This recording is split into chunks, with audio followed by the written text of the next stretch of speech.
She was the queen who refused to change her underwear, and the kingdom paid the price. Behind the purity vow that crowned Isabella of Castile lurked a foul secret that spread far beyond her chambers. But how could one woman's ritual of devotion spiral into panic, superstition, and the rise of a deadly plague? Stay and uncover the legend Spain tried to bury.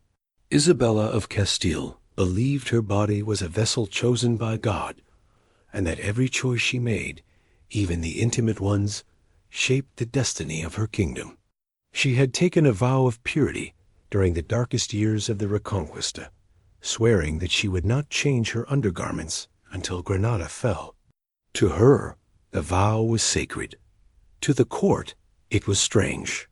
But no one dared question the queen, who believed heaven itself had blessed her reign. The problem was that vows have consequences, especially in an age where hygiene was little more than a whispered hope. When Granada finally surrendered, her supporters praised her devotion. They called her a warrior queen, a chosen instrument of divine justice. But the vow remained. Some said she continued the practice out of habit, others out of superstition, and others whispered that she feared breaking the routine that had brought her victory. The truth, however, is lost. What remains is the legend, the unsettling rumor that the queen, by clinging to that vow, helped ignite a quiet, creeping plague within her court. It began with murmurs among her ladies-in-waiting. They complained of a suffocating odor within the queen's private chambers, one that no amount of incense or rosewater could hide. They whispered about the tightly layered gowns she refused to remove, the sweat trapped beneath the fabrics, the linen clinging to her skin day after day. They noticed how the queen's posture stiffened, how she winced when sitting for long periods, how her hand brushed subtly against her side as though something irritated her constantly. No one dared speak these concerns aloud, but servants in the palace had no such restraint. The rumors spread faster than flies in the summer heat. Some claimed the queen's refusal to change her undergarments had caused a rash that festered. Others insisted that something beneath the fabric had begun to swell and darken. The story changed with each retelling, becoming more grotesque, more superstitious, more frightening. Fear, as always, fed the imagination. But fear also traveled far beyond the palace walls. At the same time, an illness began creeping through Castile. It started with mild symptoms, itching, warmth under the skin, a faint but persistent burn that spread slowly across the body. Court physicians dismissed it as a seasonal irritation, the kind brought on by poor diet or damp weather. But the pattern was unmistakable. The illness seemed to follow the queen's entourage. Whoever served her closely risked developing the same strange symptoms. Whoever avoided the court avoided the sickness. No one dared connect the dots publicly. But behind closed doors, nobles whispered that the queen herself was the source. They believed her vow had created a breeding ground for disease, that her garments had become a sealed chamber for sweat, bacteria, and trapped heat. Medieval medicine knew nothing of microbes, yet people instinctively understood that filth carried danger. And if the queen was the source, then approaching her was like approaching a curse. Her confessor tried to intervene gently, suggesting that devotion could be expressed in many ways. But Isabella refused to hear it. To her, purity meant discipline. Discipline meant sacrifice, and sacrifice meant endurance, even when it hurt. She believed breaking her sacred vow would insult the God who had given her victory. No argument could reach her. The court around her grew cautious. Servants began turning their faces away when they entered her chambers. Noble women hesitated before kneeling too close. Even ambassadors, trained to flatter with every breath, shortened their audiences. The smell, they said, was unbearable. Some left the room red-faced and trembling, claiming their throats burned from the air. Others fainted outright, collapsing into attendants' arms. It was not merely unpleasant. It was oppressive. Then came the first serious outbreak among her household. Several ladies fell ill within the same week, developing swelling around the joints, feverish skin, and painful sores across their torso. The physicians examined them closely, but the symptoms did not match any known plague. It was something new, something localized within the palace, something tied to proximity. Whispers intensified into accusations. Her vow cursed us. She carries illness beneath her garments. The queen is spreading it without knowing. Isabella, unaware of the panic growing around her, continued her duties, believing herself strong and blessed. But even she began noticing changes. Her skin itched constantly, especially beneath the tightly bound layers of linen. Red patches formed along her ribs, hidden beneath her chemise. When she moved, a faint sting pulsed through her body. But she pressed on, refusing to acknowledge that anything was wrong. A queen must endure. The breaking point came when one of her closest ladies collapsed during a procession. She was drenched in sweat, her breath ragged, her skin marked with angry red lesions. The court erupted in terror. Physicians surrounded her, attendants retreated, and rumors spread like wildfire. The illness had reached a new stage, and it showed no sign of stopping. For the first time, the queen felt a flash of fear, not for herself, for her kingdom, because the illness that had begun as whispers was now moving through the palace like smoke through a narrow hall. And all eyes were turning to her vow, to her garments, to whatever was festering beneath the fabric. The court wanted answers. The queen wanted control, and the disease wanted more. But the worst part? The true extent of what was happening beneath Isabella's gown had not yet been revealed. If you're still here, you're clearly not afraid of the darker corners of history. Subscribe so you don't miss what comes next, and tell me, do you think this legend hides a truth? Or was it a political weapon disguised as rumor? The collapse of her lady-in-waiting forced a reckoning inside the palace. Court physicians rushed to isolate the woman, erecting screens around her bed and ordering her garments burned. The attendants who carried her were commanded to wash with vinegar and stand apart from others for the remainder of the day. Yet despite every precaution, more ladies reported the same symptoms within hours. Fever that simmered beneath the skin, painful blotches spreading across the rib cage, and an odor they described as damp rot. The court no longer whispered.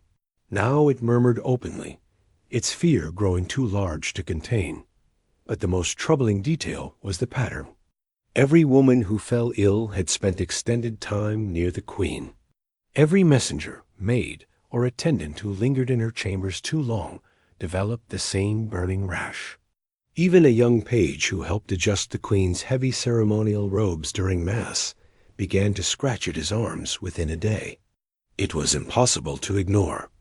Proximity brought danger, and those closest to Isabella suffered the most. Her physicians approached her with caution, careful not to offend a queen whose temper was sharpened by stress. They framed their concern as devotion, praising her discipline but suggesting new rituals to honor God, rituals that just happened to involve washing. They spoke of purity, renewal, spiritual cleansing. But Isabella saw through it immediately. She understood what they were implying, and her response was cold. She argued that God had delivered victory to Castile while she honored her vow. Why, then, would he punish her now? Was her body not strengthened by divine purpose? Were not the rashes and odors tests of endurance rather than signs of weakness? Her refusal, however stubborn, was rooted in genuine belief.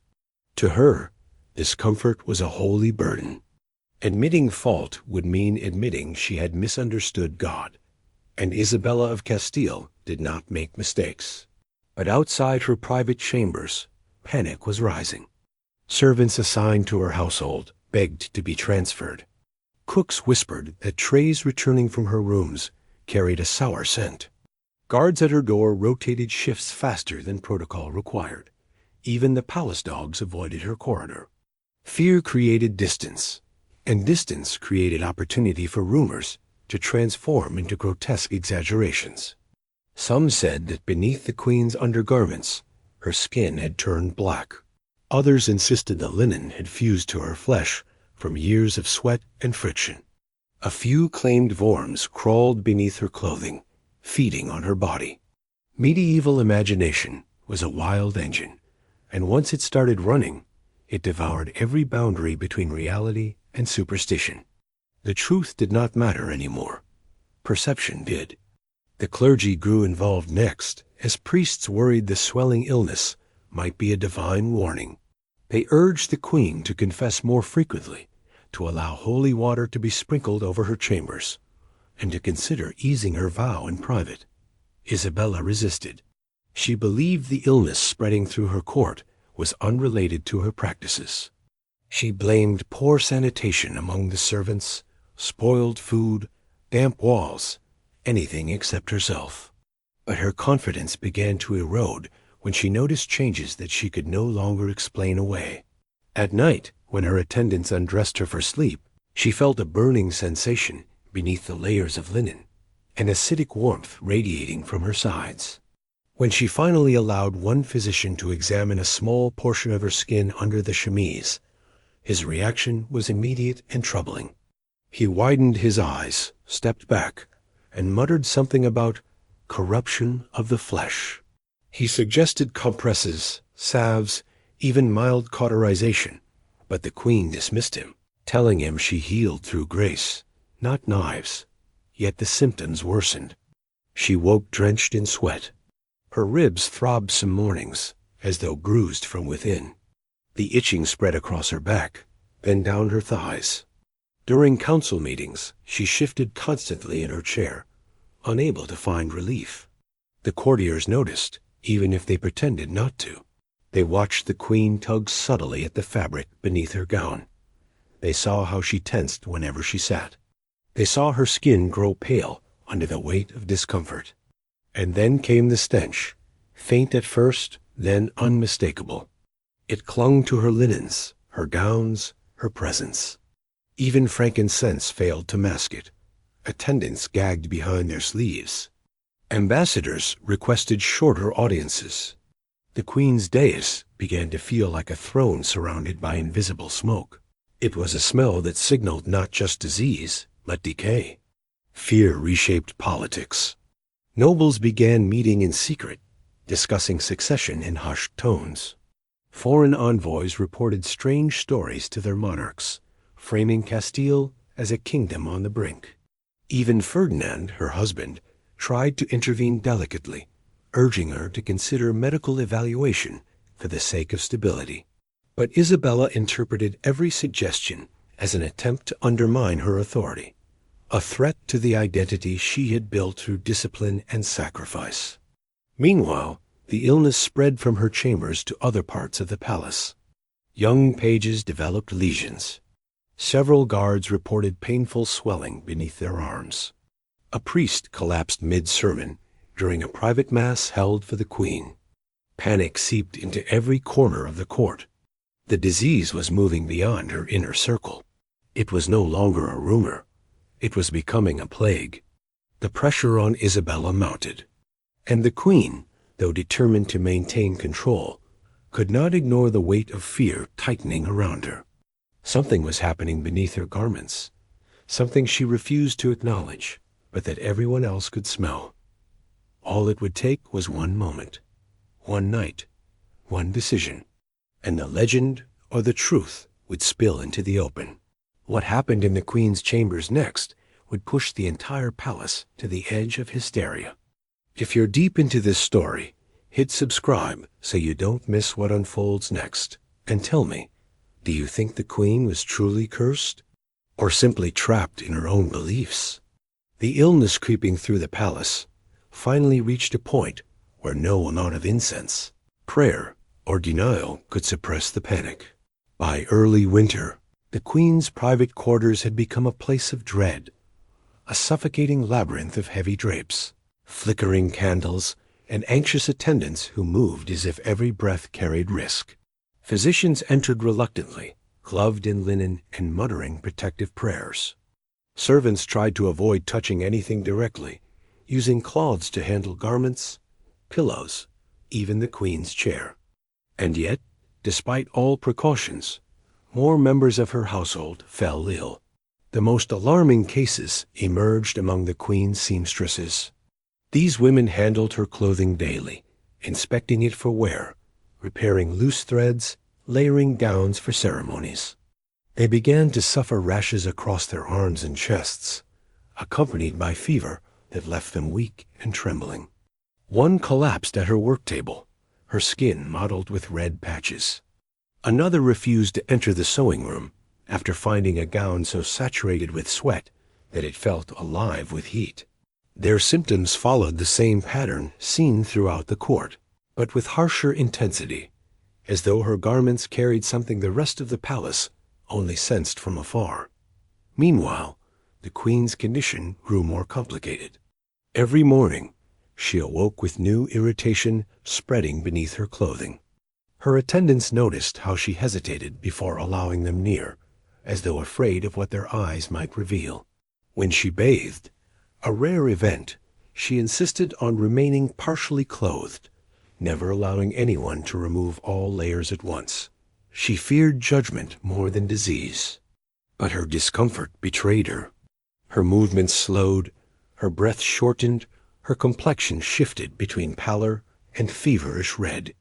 Even her voice took on a brittle tone, strained by the effort of maintaining composure. Her confessor, Father Hernando, confronted her gently after noticing her distress. He spoke not as a challenger, but as a guardian of her soul, warning that illness could be a sign not of divine strength, but divine warning.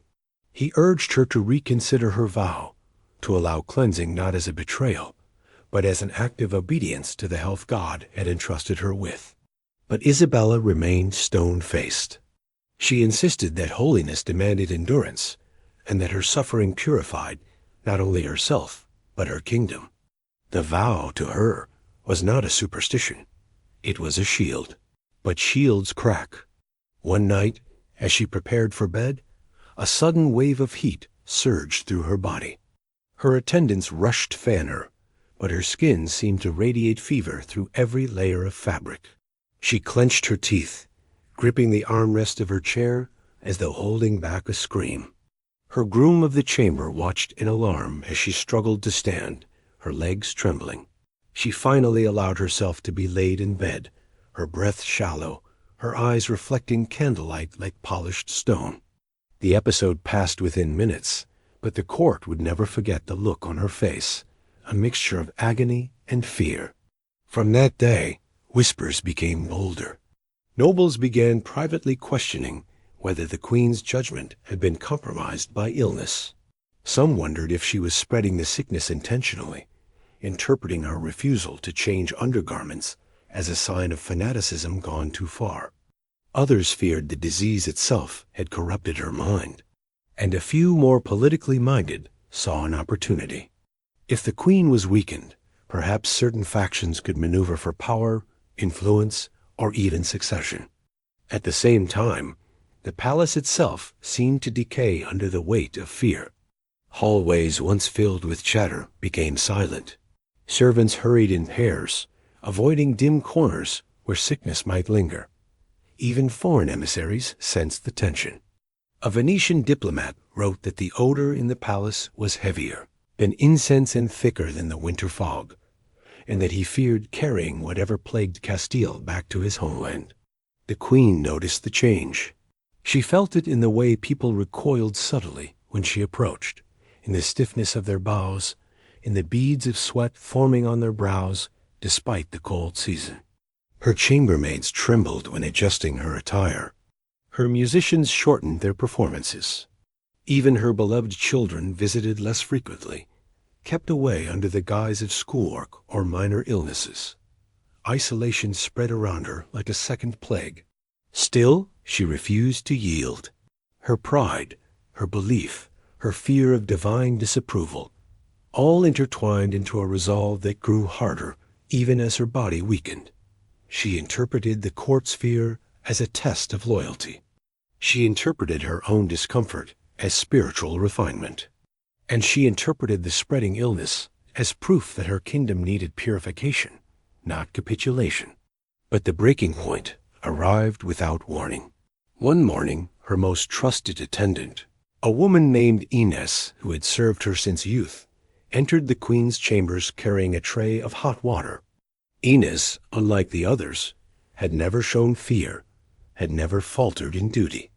She approached the queen with steady hands until her face drained of color. She swayed once, twice, then collapsed, the tray crashing to the floor.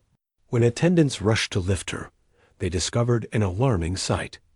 Her torso was mottled with raised, darkening lesions spreading across the ribs and abdomen. The queen stared in horror. She recognized the pattern. She recognized the proximity. She recognized the truth. For the first time, doubt pierced her armor. If Ines had fallen, what was happening to her own body? Her attendants exchanged frantic glances. Physicians rushed in. Panic rippled through her chamber like fire catching dry timber. And as they tended to Ines, a terrible question hung in the air, one the queen could no longer suppress, no matter how she tried. What, exactly, was festering beneath her own garments? If you're still here, subscribe. The next chapter only gets darker. And tell me, do you think the queen will finally face what's beneath the linen? Or will denial destroy the entire court? The fall of Ines cracked something inside the queen, but it did not shatter her entirely. Isabella had built her life around discipline, so rigid that even fear had to negotiate permission before entering her heart. Yet now, every step she took felt haunted. Every hallway seemed to whisper. Every servant's glance looked like a silent accusation. Most of all, she feared the one place she had always considered sacred, her own body. Physicians demanded to examine her. They insisted the crisis had escalated to a point where secrecy was no longer an option. But Isabella denied them repeatedly. She claimed exhaustion, prayer obligations, diplomatic matters, any excuse to avoid disrobing. Her attendants noticed her growing agitation, how she asked for more layers instead of fewer, how she avoided torchlight, how she clutched her robes with a protectiveness that bordered on panic. But the court could sense the truth even if she refused to voice it. The illness was spiraling. 3 more ladies developed severe swelling across their ribs. A guard collapsed at his post. A young scribe fainted during dictation, red patches blooming across his skin like ink on parchment. The palace physician declared the situation a calamity cloaked by fabric, though he dared not specify whose fabric. Still, his implication rippled through the court. Fear outpaced reason. The clergy pressed her next. A bishop sent by the archdiocese confronted her during evening prayer. He urged her to consider the suffering of her people, warning that refusal to purify oneself might carry spiritual consequences for the entire kingdom. Isabella listened, hands clasped tightly, eyes fixed on the altar. She did not speak until he finished. Then she dismissed him with a calmness that masked the turmoil twisting inward. But the human body does not obey politics or pride. For the next several days, Isabella's condition deteriorated. She slept less, waking repeatedly with burning sensations beneath her clothing. She walked with a subtle but noticeable limp. Her attendants saw her grit her teeth when lowering herself into a chair. Her ladies overheard soft groans in the night. And the odor, it intensified. It spread beyond her chamber, seeping through corridors, lingering in fabrics even after washings. Some described it as sour heat. Others compared it to damp wool rotting slowly in a sealed chest. Whatever it was, it clung to her presence like a shadow too heavy to ignore. On the 4th night after Ines collapsed, the queen experienced an episode that could no longer be hidden. During a council meeting, amidst discussions of taxation and border disputes, Isabella stiffened suddenly. Her hand flew to her side, gripping the fabric near her ribs. Her jaw trembled. A bead of sweat rolled down her temple despite the cold winter air. Ministers halted their arguments. Ferdinand rose from his seat. The queen tried to stand, but faltered, her breath catching in her throat. In a rare display of vulnerability, she sank back into her chair, her face drained of color. The council froze. No one knew whether to approach her or flee. She excused herself, insisting she merely needed air. But as she walked from the chamber, her steps faltered again. The odor followed her, more pungent than before. One minister gagged softly behind his sleeve. Another stepped away from her path. She noticed both reactions. They struck her like blows. When she returned to her chambers, she locked the door behind her. She dismissed all attendants except 2 women who had been with her since childhood. They tried to help her undress, but she refused. She paced the room, clutching her side, muttering prayers, trembling each time the pain surged. Finally, one of the attendants, Maria, gathered enough courage to speak. "My queen," she said softly, "God does not grant triumph to those who suffer alone in darkness." Isabella stopped. Her shoulders rose and fell with rapid breaths. "You must allow us to look," Maria continued. "No kingdom can stand if its queen collapses from a vow meant for battle, not for life." That sentence pierced the queen like an arrow. A vow meant for battle, not for life. For the first time, she felt the full weight of her decision. She had carried it so long that she no longer recognized where devotion ended and pride began. But even as she stood trembling before her attendants, fear rooted her in place. Breaking the vow meant admitting human weakness. And Isabella had built her reign on being more than mortal. But the pain grew sharper. The heat beneath her clothing pulsed like a second heartbeat. Her breath caught each time she moved her arm. The irritation crawled across her skin as though alive. Her attendants exchanged looks of terror. The queen saw it. She knew the illness was no longer a rumor. It was claiming her inch by inch. That night, sleep evaded her entirely.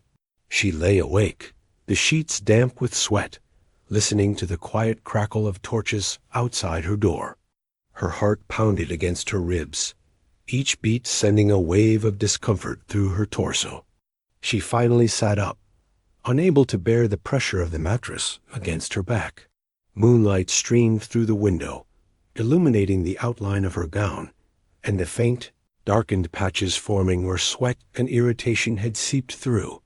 Her breath hitched. She placed a trembling hand over the fabric covering her ribs. She felt something swollen beneath it. Something warm. Something wrong. The weight of her vow pressed upon her like a tombstone. And for the first time since the vow began, Isabella whispered a sentence she had never dared to speak. "What have I done to myself?" But she would have little time to contemplate the answer, because at dawn, when her attendants finally entered, they found something that sent the entire palace into panic. The queen could no longer stand. If you're still watching, you're part of the minority that doesn't look away when history turns dark. Subscribe and tell me, do you think the damage under her garments is still reversible? Or has the queen crossed the point of no return? At dawn, the queen's attendants found her slumped against the bedpost, unable to rise. Her breathing was sharp, uneven, each inhale followed by a shudder that rippled through her layered garments. Maria rushed to her side, calling her name, but Isabella only managed a faint whisper, a wordless groan that chilled the women more than any coherent plea would have. The Queen of Castile, the woman who had endured war, rebellion, and childbirth without flinching, could no longer stand beneath her own weight. The attendants helped her back into bed, but the motion sent a flash of pain across her face, tightening her features into a mask of agony. Sweat dampened her hairline. Her fingers clutched the sheets until her knuckles turned white. The odor, now sharp and sour, drifted up as the blankets shifted, forcing one attendant to look away to maintain her composure. Wordlessly, the women understood. Whatever had been festering beneath her garments had reached a dangerous threshold. Within the hour, physicians crowded her chamber. They examined her pulse, checked her temperature, whispered worried theories to one another. Isabella watched them with narrowing eyes, torn between fear and defiance. They urged her again to remove her garments, or at least allow them to inspect the affected areas through small openings in the fabric. Each request was met with a shake of her head.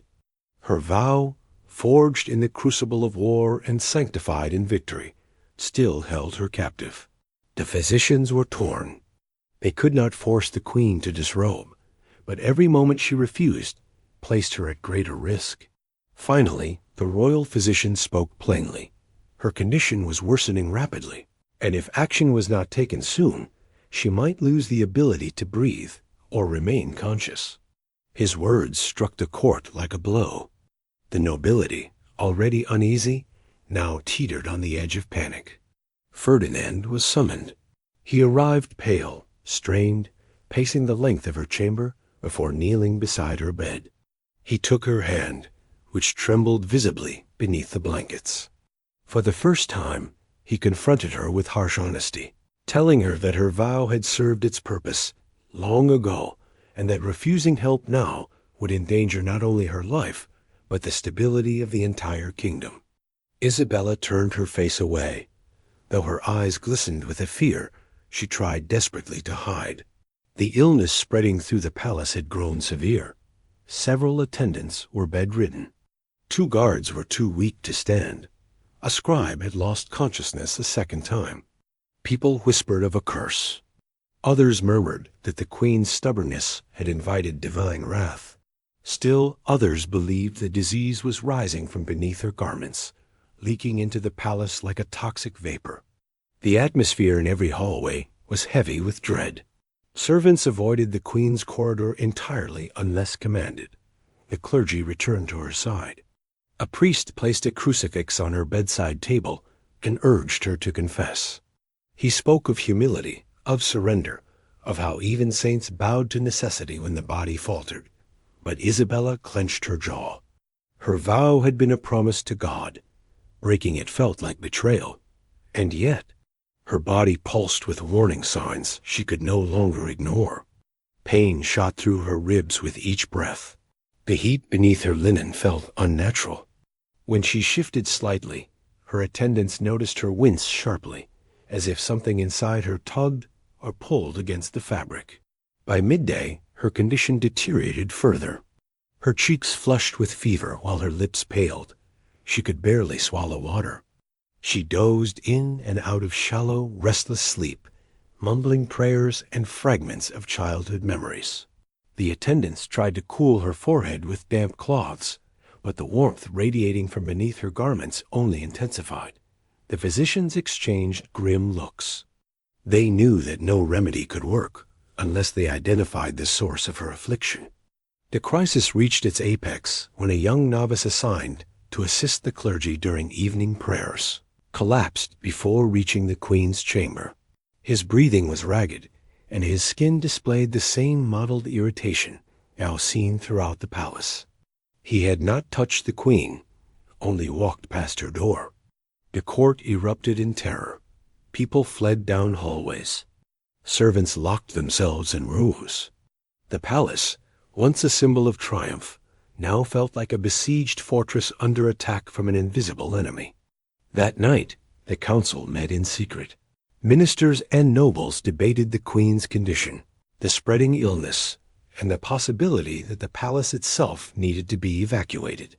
Some demanded that physicians be given authority to override the queen's vow. Others feared the political fallout. A few argued that they were witnessing divine punishment. One minister insisted the queen must be moved to another residence immediately, lest the sickness consume them all. While they argued, Isabella lay awake in her dimly lit chamber. Her breathing labored, her mind foggy. She stared at the canopy above her, tracing patterns in the embroidered fabric, trying to find meaning or comfort. The pain beneath her ribs pulsed with a steady, rhythmic throb, as though her own body had begun whispering secrets she had long refused to hear. Her attendants begged her to reconsider. Maria knelt at her bedside, tears streaming down her face, pleading for the queen to save herself. Isabella's gaze softened, a rare break in her iron resolve. She opened her mouth to speak, but a sharp wave of pain forced her to inhale sharply instead. The faintest sound escaped her lips, a near-silent cry. And in that sound, her attendants heard something they had never heard before: desperation. The queen who conquered Granada now struggled simply to breathe. Outside her window, winter winds swept through the courtyard, carrying with them the scent of smoke and cold stone. Inside her chamber, the air grew thick with fear. Something was building beneath her garments, something that had reached its limit. And as the first light of dawn touched the castle walls, Isabella made a decision. She looked at Maria and whispered 3 words: "Bring the scissors. If you're still here, subscribe, because what happens next is the moment this legend turns unforgettable. And tell me, do you think revealing what's beneath the linen will save the queen, or doom everyone in the palace?" The scissors trembled in Maria's hands as she approached the queen's bedside. The chamber was silent, except for the faint crackle of a dying fire and Isabella's shallow, uneven breathing. Dawn's pale light filtered through the curtains, painting the room in a sickly gray glow. The 2 other attendants stood frozen, unsure whether to intervene or flee. No one had ever seen the queen like this, pale, trembling, her resolve cracked open by pain. Isabella lifted her chin slightly, giving Maria permission. But even then, her grip tightened around the blankets, as if she feared what revealing the truth might unleash. Her breath quivered. Her eyes darted between her attendants, searching their faces for strength she no longer possessed. Maria knelt beside her, positioned the scissors near the hem of the queen's chemise, and whispered a prayer. The moment the first thread snapped beneath the blade, Isabella flinched, not from pain, but from the weight of breaking a vow she had carried for decades. She closed her eyes, whispering to herself, "Forgive me," as though speaking directly to heaven. The attendants worked slowly, carefully, cutting through layers stiffened by sweat, salt, and time. Each layer released a faint warmth, like steam escaping a sealed chamber. The odor intensified, drifting upward in waves that made the attendants' eyes water. One covered her mouth with her sleeve, struggling not to gag. But Isabella forced herself to remain still, gripping the edges of the mattress so tightly that her knuckles whitened. As the scissors moved higher, the queen's breath hitched, not from physical contact, but from dread. She had imagined what lay beneath the linen 1,000 times, but imagination had always been kinder than reality. The attendants exchanged nervous glances. Whatever they expected, they feared it would be worse. Maria paused just beneath Isabella's ribs.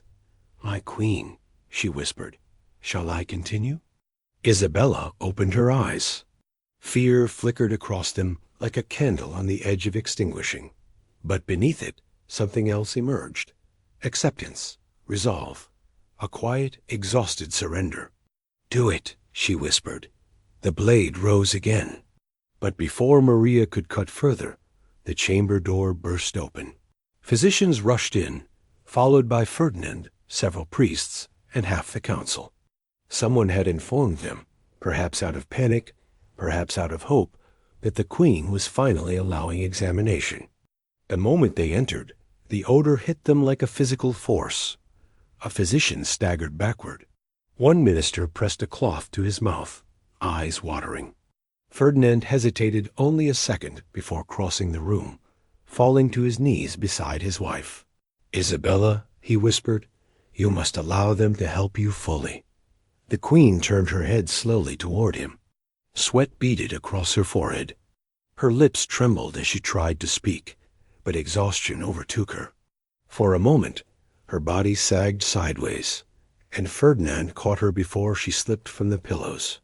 The room erupted in shouting as attendants scrambled to reposition her. The royal physician approached the bed, determination overcoming disgust. "We must remove all garments now," he declared. "Her life depends on it." For the first time, Isabella did not resist. She looked at Maria and nodded. But before anyone could continue, a violent shiver ran through her body. Her back arched slightly. Her breath came in sharp, staccato gasps, and her hand shot toward her ribs as though trying to contain something beneath the skin. The attendants froze. The physicians exchanged alarmed glances. Whatever was happening beneath the fabric had reached its breaking point. Ferdinand gripped her hand, whispering urgently, "Stay with us. Stay with me."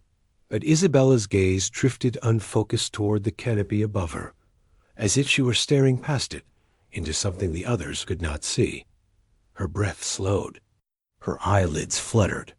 The heat beneath her garments radiated so strongly that even the attendants felt it through the blankets.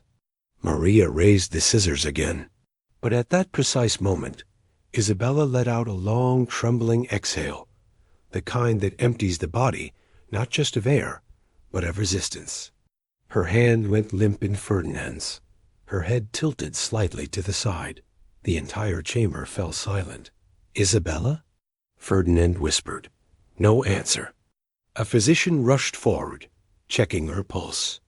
He pressed his fingers harder, changing angles, his face tightening with dread.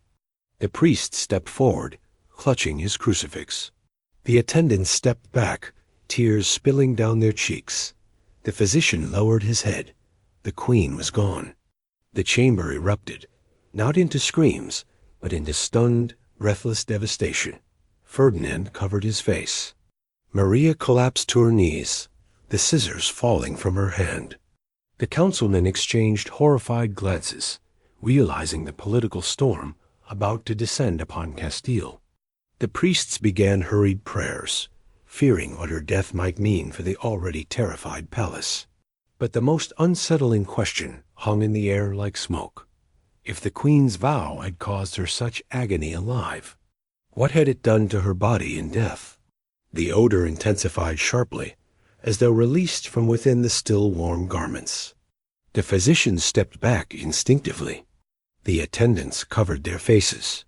Ferdinand rose slowly, staring at the still form of the woman he had loved and fought beside for decades. Tears blurred his vision, but one thought pierced the haze. The truth beneath her garments could no longer be hidden. With trembling hands, he motioned for the attendants. "Finish what she allowed you to begin," he said. The attendants stared at him in horror. "My lord, are you certain?" But Ferdinand nodded. "The kingdom must know what she carried, and what we face." The scissors were lifted again. The first cut after her death would reveal the final secret of the queen's vow. And whatever lay beneath the linen was about to change Castile forever.